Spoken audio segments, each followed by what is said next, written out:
नमस्कार। सोना देवी सेठिया कन्या महाविद्यालय के इस ऑनलाइन वीडियो लेक्चर में मैं रविकांत तनवाल आपका हार्दिक स्वागत करता हूं। अभी के लिए जो अपना फर्स्ट टॉपिक है वो है कूलॉम्स लॉ। ठीक है, और कूलॉम्स लॉ जो है वो सबसे पहले अपन डिस्कवरी की अगर बात करें तो चार्ल्स ऑगस्टीन डी कूलॉम नाम के साइंटिस्ट ने इसको 1875 में डिस्कवर किया था। ठीक है, और क्या करता है ये, फर्स्ट थिंग अपने को ये नॉलेज होनी चाहिए। कब किया ये हमने देखा, क्या करता है ये fundamental law of electrostatic field है। सबसे पहली चीज, इलेक्ट्रोस्टैटिक फील्ड क्या है। अब जैसा कि अभी अपन ने इसका जो नाम से जो है इसको समझने की कोशिश की, वैसा ही हम इलेक्ट्रोस्टैटिक फील्ड को भी नाम से समझने की कोशिश करते हैं। तो इसमें दो वर्ड, एक इलेक्ट्रो है और एक स्टैटिक है। तो अपन ऑब्वियस एक ऐसी सिचुएशन को स्टडी करेंगे जहां इलेक्ट्रिक फील्ड को जनरेट करने वाली क्वांटिटी स्टैटिक हो। अब इलेक्ट्रिक फील्ड को क्वांटिटी जो जनरेट करती है उसे अपन कहते हैं इलेक्ट्रिक चार्ज, यानी आवेश। तो यहाँ पे अपन ये बात कर रहे हैं चार्ज की। तो चार्जेस जो है वो ऐसा देख लीजिए कि जहाँ भी मास है, जहाँ भी द्रव्यमान है, उससे एक चार्ज कनेक्ट होगा। जितने भी एलिमेंट्री जो अपना एलिमेंट्री पार्टिकल है, इलेक्ट्रॉन या प्रोटॉन, इनमें चार्ज होता है। अपन लोअर क्लासेज में इसकी जानकारी प्राप्त कर चुके हैं, तो मैं इसको ज़्यादा एक्सप्लेन नहीं कर रहा हूँ। बस चार्जेस के बारे में ये समझ लीजिए आप कि प्रॉपर्टी है ये एक तरह से मटेरियल की, जहाँ भी मास है तो वहाँ चार्ज होगा। हो सकता है वो ऑब्जर्वेबल हो या ऑब्जर्वेबल नहीं हो, है ना, लेकिन वहाँ पे चार्ज ज़रूर होता है।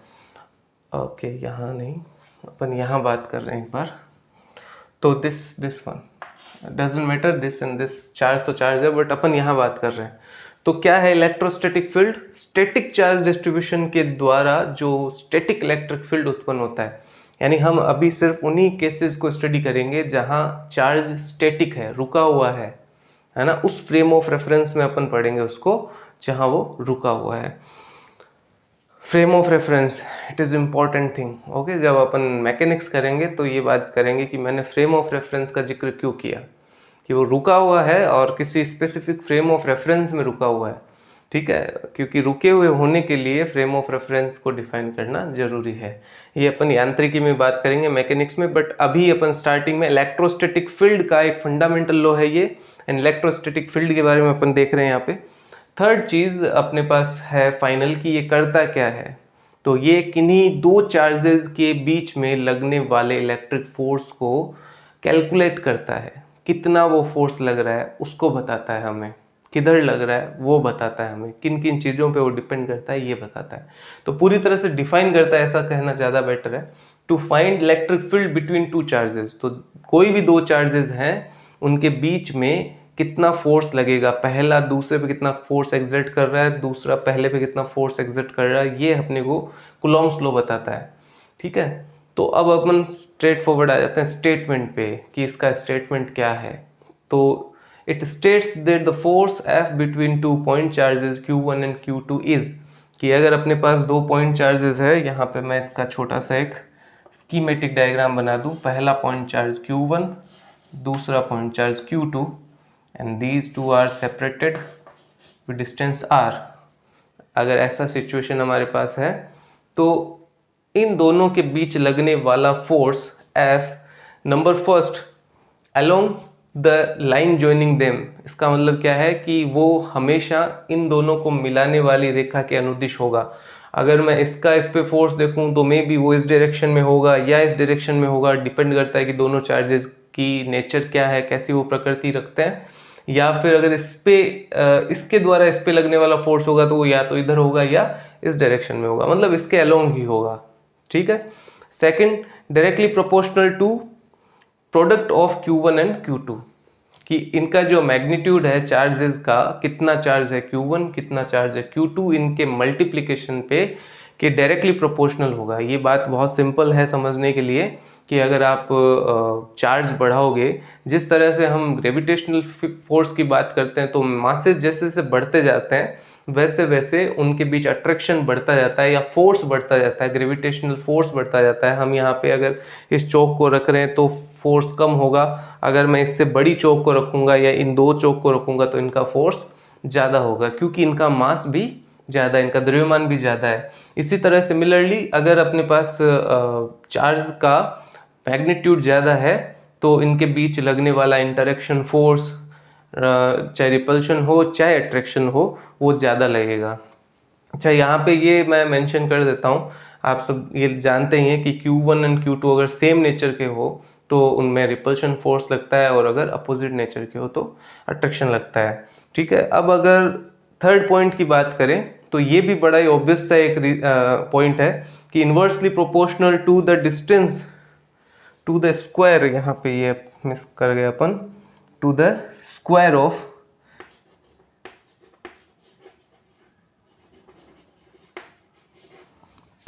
Square of distance are between them. इन दोनों के बीच का जो डिस्टेंस है उसके स्क्वायर के इनडायरेक्टली इनवर्सली प्रोपोर्शनल होता है।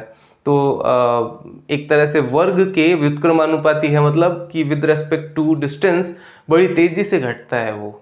ठीक है, और अनंत पे जाके शून्य हो जाता है। तो डिक्रीमेंट जो है, अगर मैं 1/r करूँ तो वो स्ट्रेट लाइन आती है, अगर r² करूँ तो इस तरह से कर्व्ड एक लाइन अपने को मिलेगी। तो मतलब विद रेस्पेक्ट टू डिस्टेंस तेजी से वो कम होता है।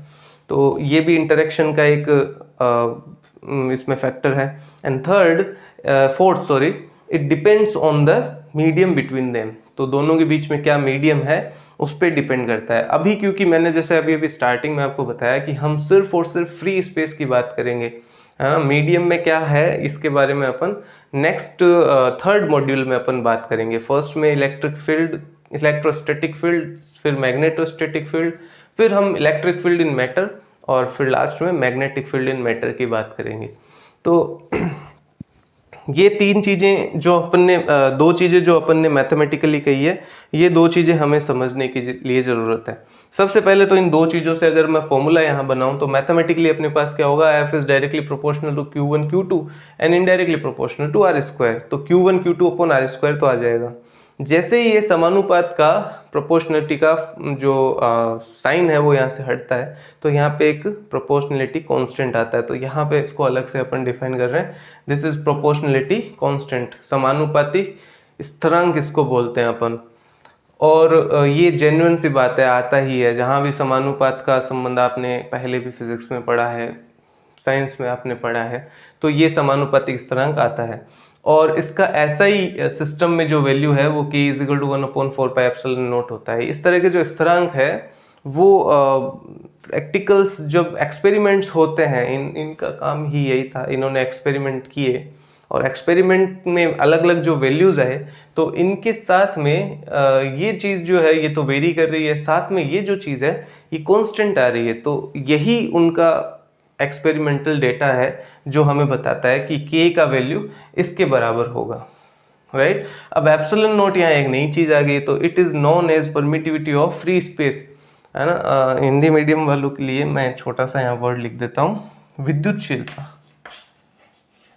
विद्युतशीलता तो निर्वात की विद्युतशीलता, फ्री स्पेस का मतलब निर्वात की विद्युतशीलता। तो ये विद्युतशीलता बेसिकली क्या है, ये अभी अभी जो हमने यहाँ पे कहा है, देखो, depends on the medium between them. तो एप्सिलॉन नॉट में निर्वात का वर्ड आ गया, इसका मतलब एयर या निर्वात के अंदर ये यहाँ पे फैक्टर अपना क्या हो गया, मीडियम का फैक्टर हो गया। तो एयर में अगर होगा या निर्वात में अगर होगा तो वो एप्सिलॉन नॉट अपन काउंट करेंगे। अगर उसकी जगह कुछ और हो, अगर कोई मीडियम होता तो अपन इसकी जगह कुछ और वैल्यू रखना पड़ेगा अपने को, एप्सिलॉन मीडियम का जो है वो रखना पड़ेगा। देखो, समझ रहे हो ना, विद्युतशीलता किसकी है, ये निर्वात की विद्युतशीलता है। तो अभी अपन एक्सपेरिमेंट कहाँ कर रहे हैं, फ्री स्पेस में एक्सपेरिमेंट कर रहे हैं या एयर में। ये मैं बार बार ये दोनों क्यों कर रहा हूँ, दोनों चीज़ें एक नहीं है, लेकिन नियर अबाउट इन दोनों के वैल्यू जो है, या ऐसा कह दो इलेक्ट्रिक फील्ड जो है वो near about same he behave करता है एयर एंड निर्वात में।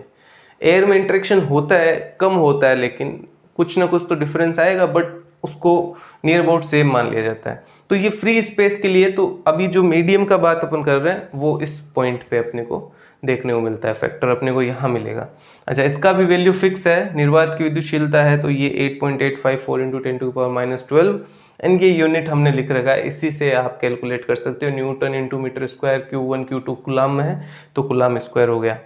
और जब ये वैल्यू आप यहाँ पे रख के कैलकुलेट करोगे 4 पाई इंटू समथिंग, ये 8.854 इंटू 10⁻⁻12, तो k का एक वैल्यू आ जाता है अपने पास 9 इंटू 10⁹ कूलम स्क्वायर। ये इसका उल्टा हो गया क्योंकि 1/ε0 नीचे है। ये ज़्यादा इजी है, इसलिए अपन ने इसको इस तरह का फॉर्मेट बनाया है, राइट। और इसलिए मेज़र जो है पार्ट या फिर बहुत सारी जगहों पे, ज़्यादातर जगहों पे हम सीधा यही वैल्यू यूज़ करते हैं। एंड जैसे ही k का वैल्यू अगर मैं रख दूंगा तो फाइनली एक फॉर्मूला अपने पास निकल के आ रहा है, that is f is equal to 1/4πε0 q1 q2/r²। तो ये कूलम का नियम है। कूलम जो साइंटिस्ट है उनके बारे में अपन छोटी सी जानकारी है कि एफिल टावर जो है वहाँ पे 72 साइंटिस्ट के नाम है। एफिल टावर पे 72 साइंटिस्ट के नाम लिखे हुए, उनमें से एक कूलम है। तो जस्ट फॉर इंफॉर्मेशन एक छोटा सा ये था। और अभी अपन नेक्स्ट फेज में क्या करेंगे कि हमने ये सारी बातें तो कर ली, ये भी कर लिया, ये भी कर लिया, ये भी कर लिया, बट ये फर्स्ट जो है along the line joining them, इसके बारे में बात नहीं की है। तो अभी हम वेक्टर फॉर्म देखते हैं इसका। अब अपन देखते हैं कि कूलॉम्स लॉ के द्वारा जो फोर्स हमें प्राप्त हो रहा है उसकी डायरेक्शन क्या होगी, या फिर हम उसको फोर्स के फॉर्मूला में किस तरह से ऐड करते हैं। तो देखो यहाँ पे अपने पास है वेक्टर फॉर्म का टॉपिक, और हम कह रहे हैं कि यहाँ पे जैसे ही हमें वेक्टर फॉर्म बताना पड़ेगा तो उसके लिए एक फ्रेम ऑफ रेफरेंस डिफाइन करनी पड़ेगी, हमें कुछ रेफरेंस पॉइंट्स डिफाइन करने पड़ेंगे। तो उसके लिए देखो यहाँ पे एक सिस्टम हमने डिफाइन किया है जिसमें ये 3 एक्सिस अपने पास है। O उसका ओरिजिन है, O के रेस्पेक्ट में 2 पॉइंट चार्जेस रख रखे हैं हमने Q1 एंड Q2, जिनका जो पोजीशन वेक्टर है वो है R1 vector and R2 vector. ठीक है, अगर ये R1 और ये R2 है तो यहाँ पे अपने पास ये जो इन दोनों को मिलाने वाली रेखा है, यहाँ से लेके यहाँ तक, ये वेक्टर हमने लिख दिया R12, कैपिटल R12। हमने पिछले सेक्शन में या फिर आप ये कह दीजिए कि हमने वेक्टर्स के अंदर ये चीज़ पढ़ी है कि R12 जो है वो होगा position vector of Q2 minus position vector of Q1। तो ये होगा R2 माइनस R1।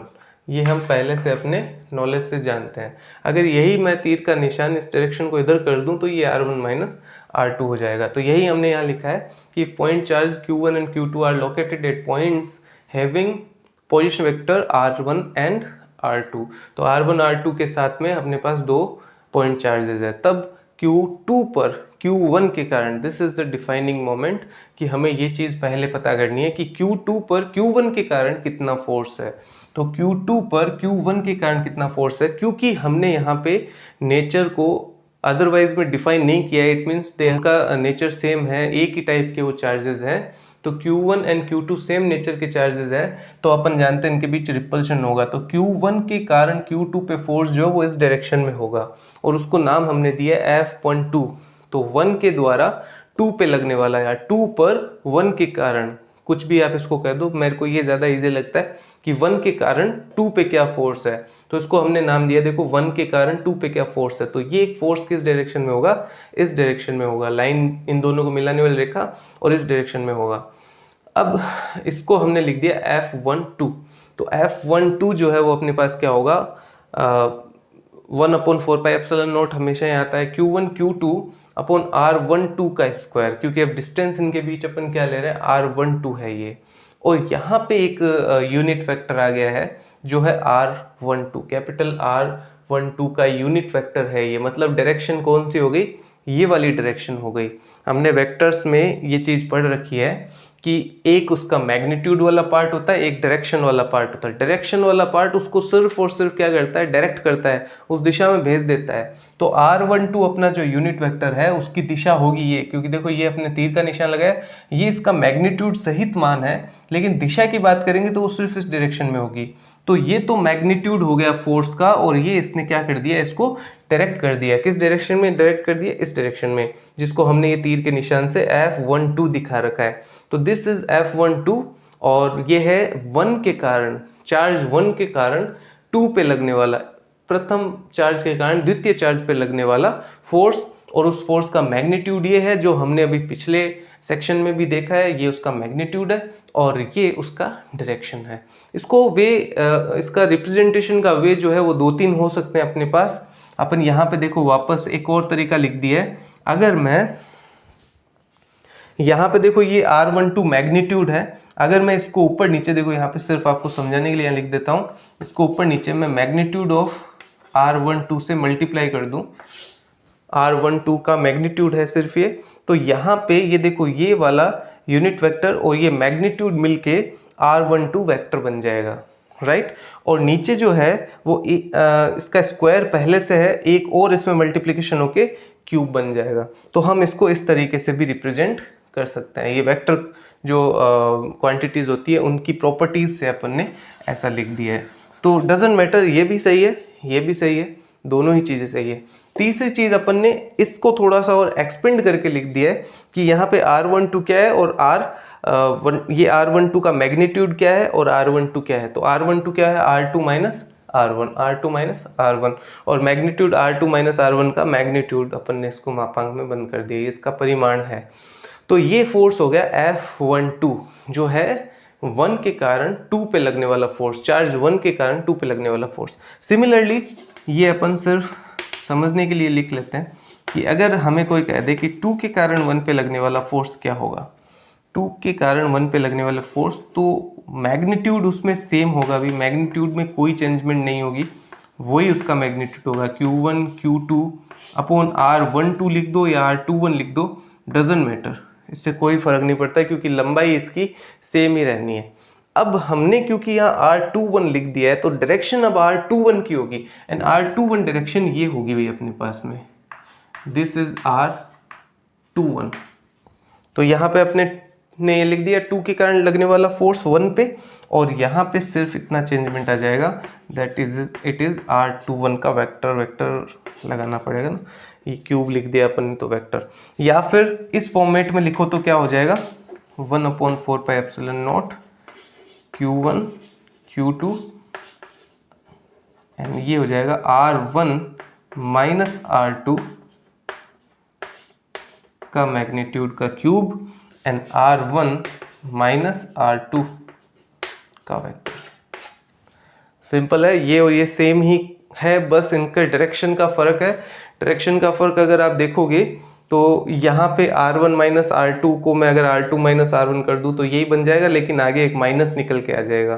तो कुल मिला के these are equal forces with opposite direction, ऐसा लिख सकते हैं अपन इसको, this kind of relation they are having.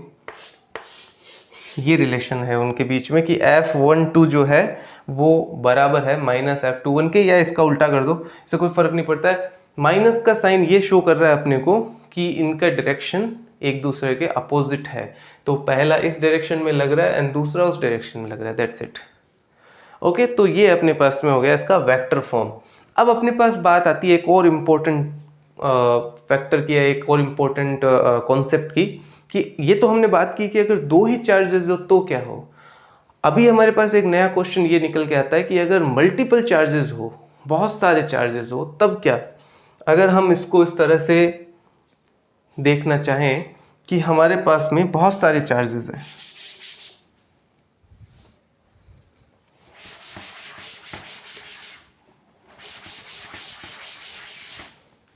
अगर हमें ये कह दे कि we are having a lot of charges here and उसके बीच में या फिर कहीं पे भी एक चार्ज है Q, तो इन सब चार्जेस के कारण यहाँ पे कितना चार्ज होगा, ये अगर हमसे पूछ ले तो क्या होगा।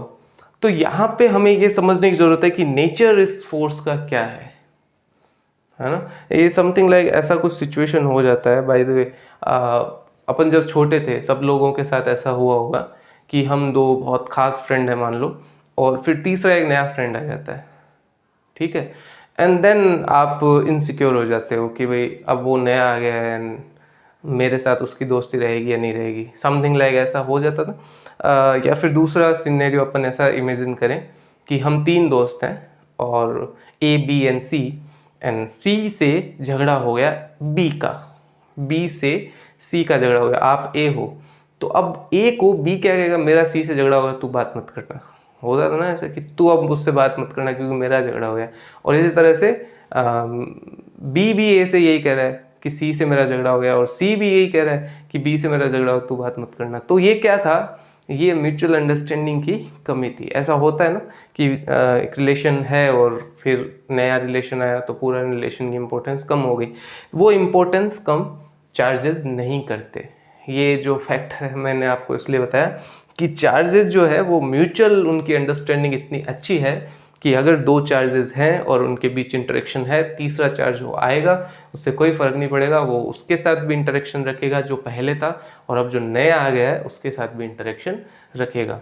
मैं ये बात आपसे कहना चाह रहा हूँ, अगर यहाँ पे एक चार्ज है तो इनके बीच का जो इंटरेक्शन है वो तीसरे किसी चार्ज से डिस्टर्ब नहीं होता है। अगर ये इन दोनों के बीच का कोई इंटरेक्शन है वो इस चार्ज से या इस चार्ज से डिस्टर्ब नहीं होता है। तो अगर आप Q पे इंटरेक्शन है, Q पे फोर्स निकालना चाहते हैं तो आपको ज़्यादा कुछ नहीं करना होता, आपको सिर्फ और सिर्फ अलग अलग से Q पर इन सारों के कारण फोर्स पता कर लेना है। Q पर ये जितने भी चार्जेस हैं इनके कारण फोर्स पता कर लेना है और फिर उनका वेक्टर सम कर देना है, क्योंकि फोर्स एक वेक्टर क्वांटिटी है, इसलिए हमें सम जो है वो वेक्टर सम कर देना है। इसको हम कहते हैं अध्यारोपण का सिद्धांत, प्रिंसिपल ऑफ सुपरपोजिशन।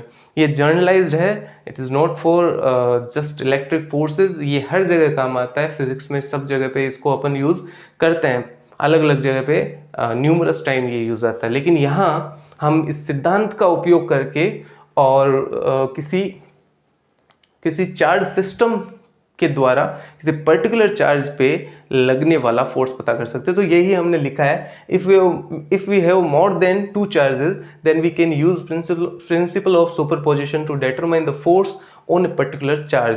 कि पर्टिकुलर चार्ज है और बहुत सारे चार्जेस हैं तो उनके सबके कारण उस पर नेट कितना फोर्स लगेगा ये हम पता कर सकते हैं प्रिंसिपल ऑफ सुपरपोजिशन से। तो आगे इसका स्टेटमेंट लिखा है हमने, स्टेटमेंट को थोड़ा सा देख लेते हैं।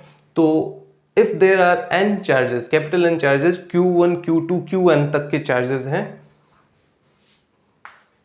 located at point with position vector R1, R2 and Rn, then the resultant, यहां तक तो ये है कि भाई Q1, Q2, Qn अपने पास charges है और उनके position vector है R1, R2, capital Rn तक। Then the resultant force on Q at point with position vector R vector, अब क्या है Q, अब नया एक पर्टिकुलर वो पॉइंट है जिसका पोजीशन वेक्टर है R, इज वेक्टर सम। ये देखो यहाँ पे इसका इंपॉर्टेंस मैं आपको, क्योंकि सुपरपोजिशन का प्रिंसिपल तो कहता है सम कीजिए, आप उन सबको जोड़ दीजिए, बट क्योंकि ये फोर्स है और ये एक वेक्टर क्वांटिटी है इसलिए हमें उसका वेक्टर सम करना पड़ेगा। हमने ये पढ़ रखा है कि किस तरह से सम और वेक्टर सम अलग अलग है, किस तरह से हम नॉर्मल जो अलजेब्रिक एडिशन करते हैं और कैसे हम वेक्टर एडिशन करते हैं वो अलग अलग है। तो vector sum of the forces on the Q by each of the charges, जितने भी चार्ज है Q1, Q2, Q3, Q4, Qn तक, उन सारों का उस Q के साथ में अलग अलग से फोर्स निकालना है हमें और उन सब का वेक्टर सम कर देना है। तो हमें उस Q पर पर्टिकुलर Q पर नेट कितना, रिजल्टेंट कितना फोर्स है वो पता चल जाएगा। तो आगे जो है वो फॉर्मुलेशन है, हमने जो यहाँ पे इक्वेशन A दिया था इसी का यूज करते हुए हम यहाँ लिख रहे हैं। तो F यानी वो फोर्स वो होगा पहले चार्ज के कारण Q1 के कारण Q पर फोर्स। तो देखा Q1 के कारण Q पर फोर्स अपने पास में है R माइनस R1 और नीचे है R माइनस R1 का क्यूब। देखिए यहाँ पे हमने कहा है कि 2 पर 1 के कारण फोर्स, तो 2 पे 1 के कारण फोर्स में 2 माइनस 1 है। इसी तरह से R पे R1 के द्वारा फोर्स या Q पे Q1 के कारण फोर्स, तो ये R माइनस R1 है। इससे आप एनालॉजी इसको इससे मैच करके फिर लिखिए। तो ये अपना फर्स्ट टर्म हो गया, फर्स्ट Q1 के कारण लगने वाला फोर्स। अगर मैं इसमें नाम दे दूं, that is Q1, that is Q2, Q3 and up to so on Qn। तो ये Q1 के कारण लगने वाला फोर्स है भाई, Q1 पे लगने वाला, Q1 के कारण Q पे लगने वाला फोर्स, Q2 के कारण Q पे लगने वाला force and similarly Q N के कारण क्यू पे लगने वाला फोर्स, बीच में प्लस डॉट डॉट डॉट है तो जितने भी टर्म्स है एन तक के वो सारे आ जाएंगे। इनको लिखने का एक शॉर्ट तरीका है, हम समेशन के टर्म में लिख सकते हैं। इन सब में के क्यू कॉमन है भाई, देखो तो हमने यहाँ के क्यू को बाहर कॉमन लिख दिया है और यहाँ हमने समेशन लगा दिया आई के रेस्पेक्ट में। तो समेशन का लो इन सारे टर्म्स का जोड़ है हमारे पास, तो Q1 की जगह QI लिख दिया है, देन R माइनस R1 की जगह RI लिख दिया है, then R minus RI R1 की जगह RI लिख दिया है। तो दैट आर जर्नलाइज्ड फॉर्मेट कि ये भाई प्लस प्लस प्लस होके कहाँ तक हो जाएगा, I का value I is equal to 1 to N हो जाएगा। तो ये हमें फोर्स मिल जाता है बाय प्रिंसिपल ऑफ सुपरपोजिशन। ठीक है, अभी हम लास्ट जो इसका पार्ट है उसमें ये देखेंगे कि इलेक्ट्रिक फील्ड इंटेंसिटी क्या होती है। तो इस वीडियो के लास्ट भाग में अपन ये देखना चाह रहे हैं किसी पॉइंट के कारण, किसी चार्ज के कारण किसी पॉइंट पे इलेक्ट्रिक फील्ड इंटेंसिटी क्या है या विद्युत क्षेत्र की तीव्रता क्या है। ये क्या चीज़ है बेसिकली, इसको मैं हर बार जब भी समझाता हूँ तो ये समझाने की कोशिश करता हूँ कि जब भी हम कोई क्वांटिटी, फिजिकल क्वांटिटी को या किसी सिस्टम को समझने की कोशिश कर रहे होते हैं किसी पॉइंट पे, तो हमें ये चाहिए होता है कि वहाँ किसी रेफरेंस चीज़ को रख के और हर जगह रख के अपन टेस्ट कर दें। तो और हम पता लगा लगे इस जगह पे क्या है, इस जगह पे उसका वैल्यू क्या है, इस जगह पे उसका वैल्यू क्या है। जिस तरह से अपन हर बार यूनिट कोई क्वांटिटी के लिए ही चीज़ों को डिफाइन करते हैं। जैसे अगर अपन इलेक्ट्रिक करंट की बात करें तो हम कहते हैं यूनिट टाइम में कितना चार्ज फ्लो हुआ। जैसे वेलोसिटी को डिफाइन करते हैं यूनिट टाइम में कितना डिस्टेंस कवर किया। तो ये यूनिट टाइम जो है ये हमने डिफाइन कर दिया, 1 सेकंड में इतना जा रहा है भाई। ठीक है, तो अब हमें अगर 10 सेकंड के लिए पता करना तो 10 से मल्टीप्लाई कर दो। जैसे हमने हर चीज़ की रेट डिफाइन कर रखी है कि ये चौक है, इसका 2 रुपये मूल्य है, तो एक चौक का पर यूनिट चौक 2 रुपये है, पर यूनिट चौक 2 रुपये है। तो आपको कितनी लेनी है, 10 लेनी है, 5 लेनी है, तो आप उसको मल्टीप्लाई कर दीजिए। तो सिमिलर प्रोसेस जो है वो यहाँ पे भी लागू होता है कि इलेक्ट्रिक फील्ड हम पता कर लें अगर हर पॉइंट पे, तो वो एक इस तरह की क्वांटिटी हो जाएगी कि पर यूनिट क्वांटिटी कितना फोर्स है ये चीज़। और क्वांटिटी क्या है, किस पे लगता है, इलेक्ट्रिक फोर्स चार्ज पे लगता है। तो हम क्या डिफाइन कर रहे हैं, हम कर रहे हैं कि electric field E is the force that a unit charge experience when placed in an electric field.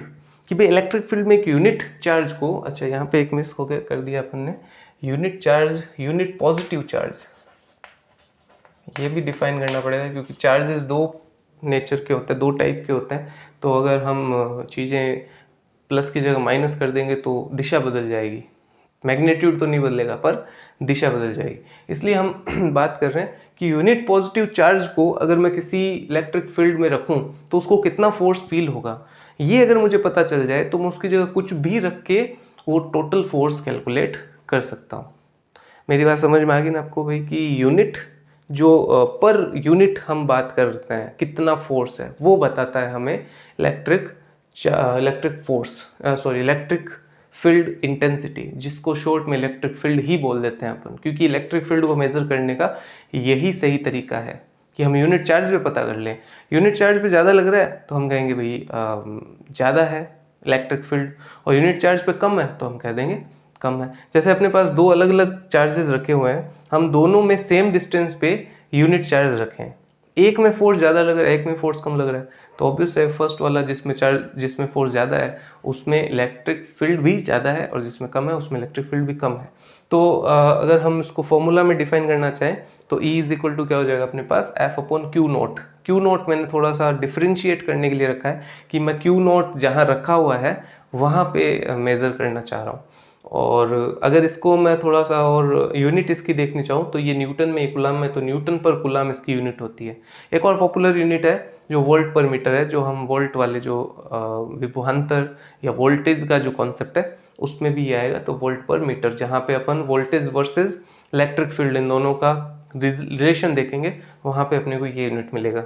अब देखो यहाँ पे एक छोटा सा डायग्राम मैंने बनाया है, तो इलेक्ट्रिक फील्ड का फॉर्मूला अपन डिराइव कर देते हैं और यहीं पे ये वीडियो लेक्चर अपन खत्म कर देंगे। तो ये अपना है फ्रेम ऑफ रेफरेंस, यहाँ पे मैंने Q चार्ज रख रखा है और इससे कैपिटल R डिस्टेंस पे मैंने Q0 चार्ज रख रखा है। तो सबसे पहले अपन फोर्स कैलकुलेट कर लेते हैं, जो हम पिछले अभी ही थोड़ी देर पहले हमने कैलकुलेट किया था। तो force will be equal to k first charge second charge के मैग्नीट्यूड का मल्टीप्लिकेशन एंड दोनों के बीच की डिस्टेंस का स्क्वायर एंड वेक्टर जो भी आपका है आर की डायरेक्शन में, तो आर वेक्टर, या इसको दूसरे तरीके से लिखो तो ये cube and this is r vector. दोनों सिमिलर चीज़ें हमने पहले भी डिस्कस किया है। अब हमें क्या चाहिए, हमें चाहिए एफ अपॉन क्यू नोट। हम क्यू के कारण इस पॉइंट पे कितना इलेक्ट्रिक फील्ड है वो पता करना चाह रहे हैं। तो अब इसको अपन किससे रिप्लेस कर देंगे, इसको हम रिप्लेस कर देंगे 1 कूलम से, 1 यूनिट चार्ज है ना, तो इसको हम 1 कूलम से रिप्लेस कर देंगे। या दूसरे शब्दों में मैं दोनों तरफ अगर इसमें क्यू नोट का भाग लगा दूं तो यहाँ पे क्यू नोट से क्यू नोट कट जाएगा, ये बच जाएगा this r square r vector, या दूसरे तरीके से दिखाना चाहो तो r cube r vector. And this quantity we have defined is electric field here। हमने यहाँ पे इसको इलेक्ट्रिक फील्ड से डिफाइन किया। तो इलेक्ट्रिक फील्ड इंटेंसिटी बेसिकली हम यूनिट चार्ज पे एक रेफरेंस रख के और हम पता कर लेते हैं। जिस तरह से चीज़ें आसान हो जाती है, आप शॉप में जाते हो कुछ भी खरीदते हो तो चीज़ें आसान हो जाती है। अगर आपको कह दे कि बुक है तो कितने रुपए की एक बुक है, तो हमें पता चल जाता है भाई ये 2 बुक का कंपैरिजन करना हो, कौन सी महंगी है कौन सी सस्ती है, तो वो सब चीज़ें यूनिट क्वांटिटी से ही ज़्यादा इजीली समझ में आती है। तो फोर्स जो था अपना पहले वाला, अभी जो देखा था, फोर्स दोनों चार्जेस पे डिपेंड करता है। पहले के कारण दूसरे पे कितना फोर्स है ये दूसरे चार्ज पे भी डिपेंड करता है। समझ लो, अगर दूसरा चार्ज बड़ा है तो उस पर फोर्स भी ज़्यादा होगा, चाहे वो पहले वाला चार्ज छोटा ही क्यों ना हो। इसलिए इलेक्ट्रिक फील्ड को मेजर करने का सही तरीका है कि हम बड़ा चार्ज छोटा चार्ज ये सब हटा के एक यूनिट चार्ज रख दें, तो हमें पता चल जाएगा छोटा है इलेक्ट्रिक फील्ड कम है या इलेक्ट्रिक फील्ड ज़्यादा है। अब सिमिलरली हमने जैसे पहले वाले फेज में किया था कि फोर्स को अगर बहुत सारे इलेक्ट्रिक चार्जेस हैं एंड फिर हम पर्टिकुलर चार्ज पे फोर्स पता करना चाह रहे हैं, तो हम प्रिंसिपल ऑफ सुपरपोजिशन यूज ले सकते हैं, ध्रुवण का सिद्धांत यूज ले सकते हैं। सिमिलरली अगर हमें बहुत सारे चार्ज सिस्टम ऑफ चार्ज दे रखा है, बहुत सारे चार्ज डिस्ट्रीब्यूशन दे रखा है और हमें उससे फील्ड पता करना है इलेक्ट्रिक फील्ड, तो उसके लिए भी सेम ही प्रोसीजर होगा। आप इसकी जगह फील्ड कर दीजिए, determine the electric field on a particular charge if there are n charges q1 q2 n this सब कुछ सेम आएगा, सिर्फ यहाँ पे चेंज आएगा। वेक्टर सम यहाँ पे resultant electric field on q 8 point with position vector r is vector sum of the electric fields of q। ऐसा कंप्यूटर में होता है ना कि रिप्लेस बाय, ऐसा एक कॉन्सेप्ट, एक ऐसा फंक्शन होता है कि आप एक वर्ड को दूसरे वर्ड से रिप्लेस कर सकते हैं। ऐसा शायद एक मूवी में भी ऐसा किया है कि पूरा का पूरा जो लेक्चर था उसमें शब्दों को दूसरे शब्द से रिप्लेस कर दिया सीधे सीधे। वो रिप्लेस करना है, सिर्फ फोर्स की जगह क्या लिखना है, इलेक्ट्रिक फील्ड लिखना है। सारा का सारा जहाँ पे भी फोर्स है वहाँ पे क्या लिखना है, इलेक्ट्रिक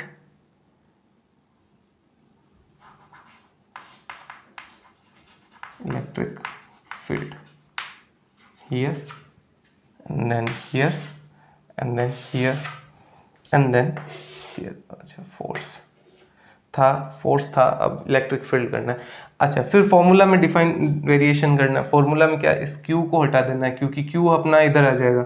जो यहाँ क्यू नोट था वो यहाँ क्यू है, कंफ्यूज मत होना, क्यू नोट यहाँ पे क्यू है, तो क्यू को हटा देना सब जगह से। ये क्यू हटा दिया अपन ने, तो ये फाइनली यहाँ से भी हट जाएगा और ये हो जाएगा अपना इलेक्ट्रिक फील्ड।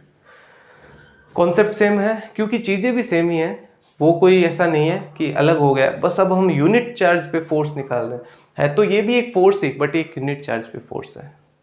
तो ये जो पूरा लेक्चर था, इस वीडियो लेक्चर में हमने देखा कि कूलॉम्स लॉ क्या होता है, इलेक्ट्रोस्टैटिक फील्ड जो है वो क्या होता है, इलेक्ट्रोस्टैटिक फील्ड में कोई दूसरा चार्ज अगर आ जाए तो उसको फोर्स कितना फील होता है, वो किन किन चीज़ों पे डिपेंड करता है। फिर हमने देखा कि बहुत सारे चार्जेज हो तो इलेक्ट्रिक फोर्स कितना हो जाता है। फिर हमने देखा कि इलेक्ट्रिक फील्ड क्या होता है, और फिर हमने देखा बहुत सारे चार्जेज के कारण इलेक्ट्रिक फील्ड कितना हो जाता है। ठीक है, नेक्स्ट वीडियो में कुछ एग्जांपल्स के साथ में अपन आगे बढ़ेंगे और मिलते हैं अगले वीडियो में। अगर ये वीडियो लेक्चर अच्छा लगा हो तो लाइक कीजिए आप। मिलते हैं नेक्स्ट वीडियो में। Thank you.